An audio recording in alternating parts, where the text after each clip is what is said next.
जय हिंद साथियों, आप सभी का स्वागत है आज की इस क्लास में। आज हम शुरुआत करने जा रहे हैं राजा किसान तथा नगर का हमारा जो अध्याय 2 है उसको आज हम ख़त्म करने जा रहे हैं। बहुत ही अच्छी तरीके से देखिए दोस्तों, क्लास 12th की हिस्ट्री के बारे में बहुत ही अच्छी तरीके से जानकारी बताने वाले हैं। शॉर्ट नोट्स के माध्यम से चल रहे हैं दोस्तों। पार्ट 5 आज हमारा आखिरी पार्ट होगा। बहुत ही अच्छी तरीके से राजा किसान तथा नगर को आज हम ख़त्म करेंगे। अच्छी तरीके से देखना दोस्तों, बहुत ही मज़ा आने वाला है। तो बिना टाइम वेस्ट के आज की इस क्लास को शुरुआत करते हैं। तो देखिए दोस्तों, क्या हम शुरुआत से हम करने जा रहे हैं। तो दोस्तों, नगर और व्यापार किसके बारे में बात कर रहे हैं दोस्तों? नगर और व्यापार। नगर और व्यापार 6ठी शताब्दी में नगर एवं व्यापार, यानी दोस्तों 6ठी जो शताब्दी है उसमें जो नगर है वो और जो व्यापार वो किस तरह से थे उसके बारे में चर्चा करते हैं। तो चलिए दोस्तों, नए नगरों के बारे में चर्चा करते हैं। नए नगर अधिकांश यानी दोस्तों अधिकांश नगर महाजनपदों की राजधानी थे। ज़्यादातर नगर संचार मार्गों के किनारे बसे हुए थे। तो देखिए दोस्तों, पाटलिपुत्र यानी पटना जो नदी के किनारे, उज्जैनी बुतल यानी दोस्तों बुतल मार्ग के किनारे, फुहार समुद्र तट तट के किनारे, मथुरा व्यावसायिक सांस्कृतिक और राजनीतिक गतिविधियों का एक केंद्र था। कौन दोस्तों? मथुरा। अब आपने एक चीज़ नोटिस की होगी कि सभी नदियों के किनारे क्यों थे? क्योंकि दोस्तों व्यापार जो उन्नत था, यानी कि दोस्तों जैसे यहाँ पर कोई शहर स्थित है तो यहाँ पर नदी समुद्र होगा। तो और जैसे दोस्तों यहाँ पर कोई एरिया होगा तो इससे दोस्तों व्यापार की जो जलमार्ग जो नीति है, जो जलमार्ग से जो व्यापार करना वो दोस्तों सबसे सरल हो जाएगा। इस तरह से दोस्तों नदियों के जो पास बसे हुए थे उनको प्रमुख केंद्र बनाया हुआ था। तो फिर क्या होता था दोस्तों? नगरीय जनसंख्या। अब दोस्तों नगरीय जनसंख्या क्या है कि नगरों में विभिन्न प्रकार के लोग रहते थे। फिर क्या होता दोस्तों? शासक किलेबंद नगरों में रहते थे। इन क्षेत्रों में कहीं पुरावशेष प्राप्त हुए हैं, हमारे को देखने को मिलते हैं, जैसे मिट्टी के कटोरे, थालियाँ जिन पर चमकदार कलाई चढ़ी है, तथा दोस्तों सोने चांदी कांस्य तांबे हाथी दांत शीशे जैसे अलग अलग पदार्थों के गहने उपकरण हथियार आदि बर्तन जैसे हमारे को साक्ष्य मिलते हैं दोस्तों। फिर क्या होता है देखिए दोस्तों कि दूसरी शताब्दी, यानी कि दोस्तों दूसरी शताब्दी ईस्वी तक आते आते कई नगरों में दानात्मक अभिलेख प्राप्त हो गए दोस्तों। फिर अभिलेखों में दान देने वाले का नाम, उसका व्यवसाय भी लिखा हुआ था। यानी दोस्तों हमारे को जो जैसे जैसे आगे बढ़ रहे हैं और उनके बारे में जानकारियाँ मिलती जाती है। अभिलेखों के माध्यम से साक्ष्यों के बारे में हमारे को जानकारी मिलती है। इनमें नगर में रहने वाले दोस्तों धोबी, बुनकर, बुढ़ाई, लिपिक, कुम्हार, स्वर्णकार, अधिकारी, धर्मगुरु, व्यापारी, राजाओं का विवरण लिखे होते थे। यानी दोस्तों इनमें इन नगरों में हमारे को इन सभी की जानकारी देखने को मिलती है। श्रेणी का भी उल्लेख मिला हमारे को। श्रेणी व्यापारियों के संघ को कहा जाता है दोस्तों। ये था कि व्यापारी लोग कच्चे माल को खरीद और दोस्तों उनमें से खरीद कर उनमें से जो सामान बनाकर बाजार में बेच देते थे। यानी दोस्तों कच्चे माल को व्यापारी खरीद लेते थे, फिर उसको दोस्तों उससे माल तैयार किया जाता और दोस्तों अच्छे दामों के साथ उनको बेच दिया जाता। फिर उपमहाद्वीप तथा उसके बाहर का व्यापार किस तरह से होता था इसके बारे में चर्चा करते हैं। भारत का व्यापार प्राचीन काल से ही उपमहाद्वीप से बाहर होता था। इनमें दोस्तों हड़प्पा सभ्यता में भी ऐसा प्रमाण हमारे को देखने को मिलता है। 6ठी शताब्दी ईस्वी पूर्व में उपमहाद्वीप में जलमार्ग और भूमार्ग जाल बिछ गया था। भूमार्ग के जरिए दोस्तों मध्य एशिया तथा उसके आगे भी व्यापार होता था। समुद्र तट पर बंदरगाह और अरब सागर से होता था दोस्तों। उत्तरी अफ्रीका, पश्चिमी एशिया, बंगाल की खाड़ी, चीन और दक्षिण पूर्व एशिया की तरफ व्यापार बहुत अधिक तक उन्नत व्यवस्था में फैल गया था। फिर क्या होता है दोस्तों? फिर देखिए, फिर दोस्तों इनमें यानी दोस्तों इन शासकों में व्यापारिक मार्गों पर नियंत्रण करके व्यापारियों से सुरक्षा बल यानी दोस्तों सुरक्षा के बदले धन लेते थे कि हम आपकी सुरक्षा करेंगे व्यापारियों की, आप हमें इसके बदले में धन दो। इस तरह से वो दोस्तों व्यवसाय इन शासकों ने भी व्यापार शुरू कर दिया। इन मार्गों पर जाने वाले व्यापारियों में पैदल फेरी यानी दोस्तों पैदल चलने वाले व्यापारी, बैलगाड़ी और घोड़े पर जाने वाले यानी दोस्तों घोड़े पर जाने वाले व्यापारी, समुद्री मार्ग से भी लोग यात्रा करते थे। खतरनाक लेकिन लाभदायक भी होता था। कुछ प्रसिद्ध सफल व्यापारी बहुत ही धनी होते थे दोस्तों। जो सफल थे वो बहुत ही धनी थे। ये व्यापारी नमक, कपड़ा, अनाज और धातु से बनी चीज, पत्थर, लकड़ी, जड़ी बूटी जैसे अनेक जो दोस्तों सामान थे उनको एक स्थान से दूसरे स्थान तक पहुंचाने का काम करते थे और दोस्तों पहुंचाते थे। फिर क्या होता है दोस्तों? रोमन साम्राज्य में, यानी दोस्तों हमने 3 महाद्वीपों में फैला हुआ साम्राज्य के बारे में बहुत ही अच्छी चर्चा की। इसके बारे में नहीं देखिए क्लास तो प्लेलिस्ट मिल जाएगी, देखिए दोस्तों। रोमन साम्राज्य में काली मिर्च जैसे दोस्तों मसाले, कपड़े, जड़ी बूटियाँ की दोस्तों बहुत भारी मांग थी। इन वस्तुओं में अरब सागर के माध्यम से विभिन्न क्षेत्रों तक पहुँचाया जाता था। यानी दोस्तों जलमार्ग का सबसे अधिक उपयोग लिया जाता था। इसलिए तो दोस्तों जलमार्ग के किनारे दोस्तों क्या होते थे? शहर बसे हुए थे। फिर क्या होता है दोस्तों, सिक्के और राजा। अब सिक्कों और राजाओं के बारे में हमारे को क्या जानकारी मिलती है कि व्यापार के लिए सिक्कों का प्रयोग होता था। यानी दोस्तों व्यापार के लिए सिक्कों का प्रयोग होता था। सिक्कों के प्रयोग से व्यापार काफ़ी हद तक आसान हो जाता था। यानी दोस्तों सिक्कों के प्रयोग से व्यापार बहुत ही सुव्यवस्थित होता था। चांदी तथा तांबे के सिक्के सबसे पहले ढाले गए। यानी दोस्तों सबसे पहले 6ठी शताब्दी ईस्वी पूर्व में चांदी और तांबे जो तांबा का सिक्का वो बनाया गया था। इन सिक्कों को आहत सिक्के कहते हैं। बहुत ही इंपॉर्टेंट है दोस्तों, इनको आपको दोस्तों बहुत ही अच्छी तरीके से याद रखना है, क्योंकि दोस्तों आहत किसे कहते हैं, आहत सिक्के क्या होते हैं, इनके बारे में कई बार क्वेश्चन पूछ लिया गया। तो चांदी तथा तांबे के सिक्कों को क्या कहा जाता है दोस्तों, आहत।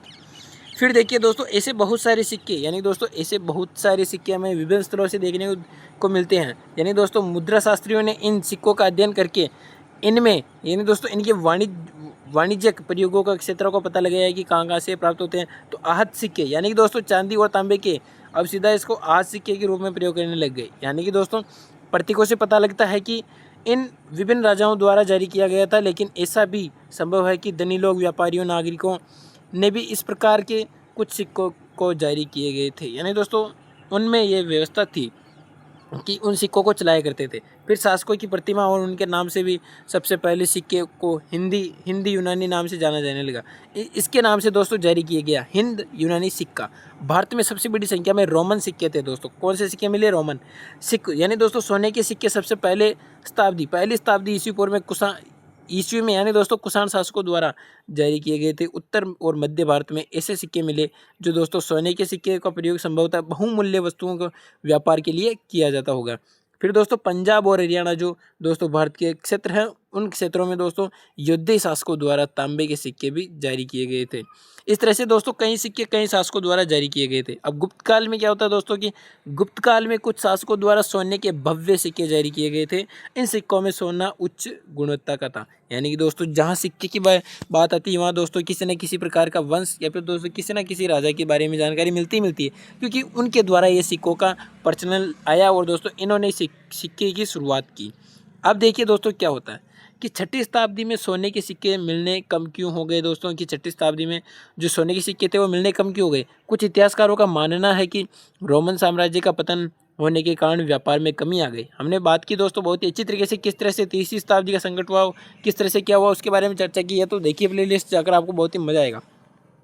कुछ इतिहासकारों का मानना है कि इस काल में नए नगर और व्यापार के तंत्रों का उदय हुआ था। कुछ इतिहासकार का मानना है कि आर्थिक संकट के कारण, यानी दोस्तों सब अलग अलग तर्क दे रहे थे कि सिक्के मिलने बंद क्यों हो गए। तो देखिए दोस्तों इन सभी को अच्छी तरीके से अब हम समझते हैं अभिलेखों की समझ। यानी कि दोस्तों हमारे पास अभिलेखों की समझ कब आ गई, यानी दोस्तों अभिलेखों की समझ किस प्रकार से हुई जिससे हमारे को इतिहास के बारे में जानकारी देखने को मिलती है। तो इनके बारे में चर्चा करते हैं कि अभिलेख का अर्थ क्या होता है। सबसे पहले तो ये समझना आपके लिए बहुत ही ज़रूरी है कि अभिलेखों का अर्थ कैसे निकाला जाता था। यानी दोस्तों अभिलेख थे उनका अर्थ कैसे निकालते थे। तो अभिलेख का अर्थ निकालने के लिए विद्वान विभिन्न लिपियों का अध्ययन करते थे। यानी कि दोस्तों बहुत लिपियों का अध्ययन इन्होंने किया। दोस्तों हमने पहले भी बात कर चुके हैं जेम्स प्रिंसेप के बारे में, जो कि दोस्तों ब्राह्मी और क्रोस्टी लिपि का अध्ययन किया था, उनके बारे में सर्च की थी, उसके बारे में हमने शुरू में बात की थी। फिर दोस्तों प्राचीन लिपियों का आधुनिक लिपियों से मिलाना, यानी दोस्तों जो लिपियाँ थी उनको एक दूसरे से जोड़कर समझने का प्रयास करते थे कि किस तरह से लिखा होगा, उन सभी के बारे में जानकारी मिलती है। अब दोस्तों ब्राह्मी लिपि का अध्ययन, कि ब्राह्मी लिपि का अध्ययन किस तरह से हुआ और दोस्तों किसने किया, किस तरह से इसका अध्ययन किया गया, इसको समझा गया, उसके बारे में चर्चा करते हैं। तो क्या होता है कि दोस्तों भारत का, यानी दोस्तों भारत की जितनी भी आधुनिक भाषाएं हैं इनमें प्रयुक्त लगभग सभी लिपियों के जो मूल भाषा है दोस्तों, मूल लिपि है वो दोस्तों कौन सी है, ब्राह्मी लिपि। बहुत ही इंपॉर्टेंट लिपि थी दोस्तों ब्राह्मी लिपि। अशोक जो दोस्तों महान सम्राट था अशोक, जो अशोक के अभिलेख मिले वो दोस्तों अधिकतर ब्राह्मी लिपि में मिले। 18वीं सदी में यूरोप विद्वानों ने भारतीय पंडितों की सहायता लेकर आज के समय बंगाली देवनागरी लिपि में दोस्तों कई पांडुलिपियों का अध्ययन शुरू किया। यानी दोस्तों इनके अक्सर प्राचीन अक्षरों की तुलना में, यानी दोस्तों से तुलना की गई थी। इनके अक्षरों से प्राचीन अंक जो अक्षर थे उनसे तुलना की गई। अभिलेखों का अध्ययन करने वाले विद्वान कई अनुमान लगाया करते थे कि संस्कृत में लिखे, लेकिन ये प्राकृत में भी लिखे गए थे। फिर कहीं 2 दशक तक मेहनत करने के बाद जेम्स प्रिंसेप, जो हमने पहले बात कर चुके हैं दोस्तों, प्रियदर्शी और प्रिंसेप के बारे में बहुत ही अच्छी तरीके से चर्चा की है दोस्तों, हमने इसी पार्ट के अंदर हमने पढ़ा था। अशोक के काल की ब्राह्मी लिपि में लिखे अभिलेखों को 1838 में दोस्तों निकाल लिया इसका अर्थ। किसने दोस्तों? जेम्स प्रिंसेप ने अशोक के अभिलेख को 1838 में इन्होंने खोज कर ली और दोस्तों अच्छी तरीके से उनको पढ़ लिया। अब खरोष्टी लिपि के बारे में बात करते हैं कि आखिरकार ब्राह्मी लिपि का अध्ययन तो हमने कर लिया, फिर खरोष्टी लिपि का अध्ययन किस तरह से हुआ, किसने किया, इसके बारे में चर्चा करते हैं। अब देखिए दोस्तों, पश्चिमोत्तर यानी दोस्तों पश्चिम और उत्तर के मध्य जो था उसको कहते हैं पश्चिमोत्तर। अब की यानी दोस्तों पश्चिमोत्तर में अभिलेखों के प्रयुक्त खरोष्टी लिपि की तरह दोस्तों हिंद यूनानी राजाओं द्वारा बनवाए गए थे, यानी सिक्कों पर नामक सिक्कों यानी दोस्तों जो सिक्के थे उन पर दोस्तों नाम यूनानी सिक्कों और खरोष्टी यूनानी और खरोष्टी में लिखे गए थे। यूनानी भाषा पढ़ने वाले यूरोपीय विद्वान थे ने अक्षरों का मेल करके पढ़ा था। प्रिंसेप ने खरोष्टी लिपि में अभिलेखों की भाषा की पहचान की प्राकृत के रूप में, जिसे पढ़ना आसान हो गया। यानी दोस्तों इन सब ने एक दूसरे से तुलना करके अध्ययन करने की जो दोस्तों बहुत ही अच्छी तरीके से तकनीकी अपनाई। अब क्या होता है दोस्तों, अभिलेखों से प्राप्त ऐतिहासिक साक्ष्य हमारे को जो, अब हमने अभिलेखों को तो पढ़ लिया, यानी दोस्तों भाषाओं जो लिपियाँ थी उनको समझ लिया, अभिलेखों को पढ़ लिया, तो उनसे ऐतिहासिक साक्ष्य हमारे को क्या मिलते हैं इसके बारे में चर्चा करते हैं। तो देखिए दोस्तों, अभिलेखों का परीक्षण यानी कि दोस्तों अभिलेखों का परीक्षण करने के बाद अभिलेखा शास्त्रियों ने पाया कि अशोक की उपाधियाँ देवप्रिय थी, यानी दोस्तों देवताओं को प्रिय। ये दोस्तों किसकी उपाधि है? अशोक की। प्रियदर्शी, देखने में सुंदर मनोहर मुखाकृति वाला राजा, हमने बहुत ही अच्छी तरीके से पहले की क्लास में चर्चा की दोस्तों इसके बारे में। और दोस्तों शैली, भाषा, पुरा, लिपि, विज्ञान सब में समानता थी। जो एक ही शासक अशोक के बारे में हमारे को जानकारी मिलती है दोस्तों। अभिलेखों में लिखे कथनों का परीक्षण करना पड़ता है ताकि ये पता लगा सके कि हम उनमें क्या लिखा है वह सत्य है या फिर अतिशयोक्तिपूर्ण है। यानी दोस्तों कोई बात बढ़ा चढ़ा कर लिख दी भी जाती है दोस्तों, कोई बातें दोस्तों सत्य नहीं होती, कोई बातें दोस्तों अतिशयोक्तिपूर्ण भी होती थी, और कोई दोस्तों हमारे को परफेक्ट देखने को मिलती। अभिलेखों की जो अभिलेख थे उसकी साक्ष्य सीमा क्या थी हमारे, यानी दोस्तों कहाँ कब तक किस तरह से हमारे को वो अभिलेख से साक्ष्य मिलते गए, यानी दोस्तों उसमें किस तरह से हमारे को हम इसकी जानकारी लगा पाएँ, तो उसके बारे में देखिए दोस्तों। यानी कि दोस्तों अब देखिए वहाँ क्या होता है कि अक्षरों को हल्के ढंग से उत्कीर्ण होना, यानी कि दोस्तों हम ज़्यादा अभिलेखों से जानकारी प्राप्त नहीं कर पाए थे, क्योंकि दोस्तों अक्षरों का हल्कापन होना, उत्कीर्ण दोस्तों हल्के हो जाना, या फिर दोस्तों अभिलेखों का नष्ट हो जाना, अभिलेखों पर अक्षर लुप्त हो जाना। कोई दोस्तों बहुत सारे अक्षर थे वो विलुप्त हो गए, कुछ अभिलेख सुरक्षित नहीं बचे, अभिलेखों के शब्दों का वास्तविक अर्थ पूरी तरह से जानकारी नहीं मिल पा रही थी, क्योंकि दोस्तों वो अलग ही लिपियाँ थी हमारी लिपियों से, तो हम समझ नहीं पा रहे थे।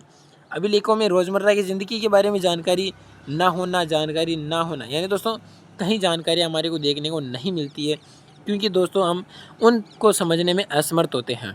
तो दोस्तों राजा किसान नगर हमारा आज ये जो पार्ट है वो हमने बहुत ही अच्छी तरीके से ख़त्म कर लिया है।